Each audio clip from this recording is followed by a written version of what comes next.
What's up guys, Mike here. Today we're going to be installing the 12 volt DC battery outlet on the 2019 Kawasaki Ninja 650. Let's get right into the video.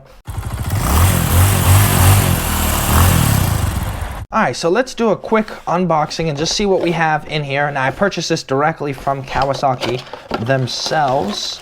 And looks like in the box comes a bag. Not bad. Got some part numbers and specs and stuff. Let's see what else comes in there.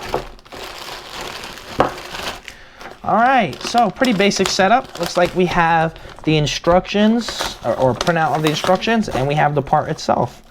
Not too bad. So let's see what this is exactly. Alright, bet. So we have looks like a cap for it. Looks like a rubber sealed cap. Alright, there's a cord, and then we have two pieces with an electronic connector on them. Good, it should be nice and easy. So let's get right into how to install this piece. Alright guys, so I am filming this directly after the windshield video. So if you haven't seen that, go ahead and click the link right there for it. So basically, watch that video first, and then you'll be up to speed to where we're at on this video when it comes to installing the 12 volt DC battery outlet. It's fairly simple, and once you get the windshield off, you're really able to make the adjustments that you need to go ahead and get this fake cavity out, and then install and connect it to the cords that are already basically in location. All right, so here we are. So we need to remove the fake cavity. And basically, all it needs is a flathead screwdriver, and then from there we're able to take off the fake bracket. All right, so the best approach is really the most obvious one. It's just coming from underneath, getting the screwdriver lined up, and then unscrewing it from there. So right under the fake cavity, because this is not the real one, there's a bracket that connects it and holds it in place. So in order to remove that, you just have to take the flathead screwdriver, align it, and then untighten it. All right, so if you're having trouble doing it that way, there is another way that you can do it. This plastic cover piece, right, it does come off. It uses two 3mm hex Allen keys as well, like the majority of the bike does. And then there's these two plastic pins that all you got to do is push them in, boom, two upper ones, two lower ones, boom, boom, and then it could come right off from there. That should give you more access to the rest of the center console on the bike. So let's see if we can really get that sucker now. All right, so here's the stubborn bracket that's at the back of that fake outlet cover. So now I should be able to just pop it out. There we go, boom. Make sure I'm not losing anything. Got screws everywhere on this rugged floor. So boom, there we go. Now we have access to installing it and connecting it to the right wires. So boom, let's go ahead and get that piece ready and get that installed. All right, so here's how we get this sucker installed. First, you want to uncap and unscrew this piece. Boom. Basically what this is it helps keep this tight so that it doesn't fall out, obviously, when you're using it. So this is a very important piece, and if you don't have it, you should contact Kawasaki and either get a replacement of this or rebuy it, I guess. So boom.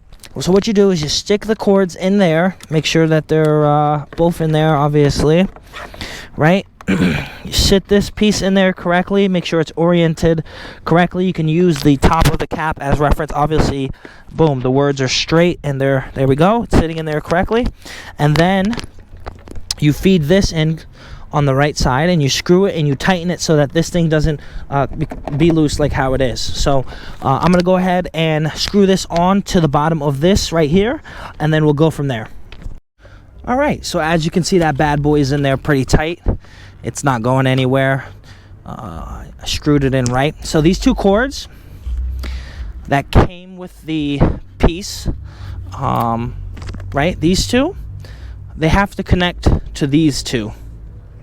And these two obviously connect to the battery and allow the power to run through the DC battery outlet. So, I mean charging outlet. So you'll find the two that are actually connected to the bike basically in this harness, the main harness that connects to the odometer, speedometer, all the information you got on the bike. It'll be connected to the same wiring harness. So all you have to do, it's real simple from here, and then we're almost done, is obviously you connect one piece in there.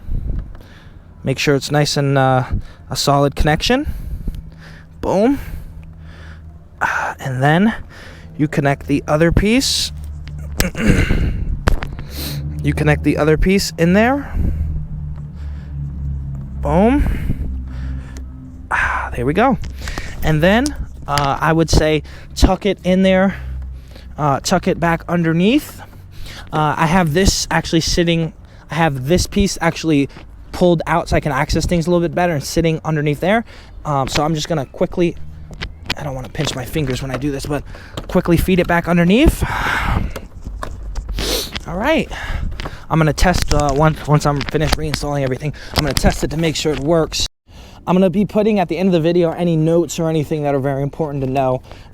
But basically from here, it's basically reassembling this plastic piece on there, reassembling the windshield, which is, if you watch the windshield video, it's the same process. You move the brackets to where you want it, then you assemble the windshield piece using the 3mm hex Allen keys back to the windshield. Okay, so quick note about these little pins that come inside of the brackets where you gotta insert them. Basically, to reset them, you gotta have it sticking out like this, and then make sure that the pincers or the little insert tabs, they're pushed down, and then you reset it to center position like this to make it flush, and then that resets the pin. So you got to do that 4 times, and then again the 3mm hex Allen keys there, and then they have that little cover reinstalled correctly. Boom, cover reinstalled. All right, so once you take the fake bracket out, you'll have these pieces left over. Like a couple other things and a couple other videos, you're just gonna wanna store these in a secure, safe spot for later. You never know, you might have to exchange something or repair something, and these might come in handy. So just go ahead and keep them in a safe, secure spot.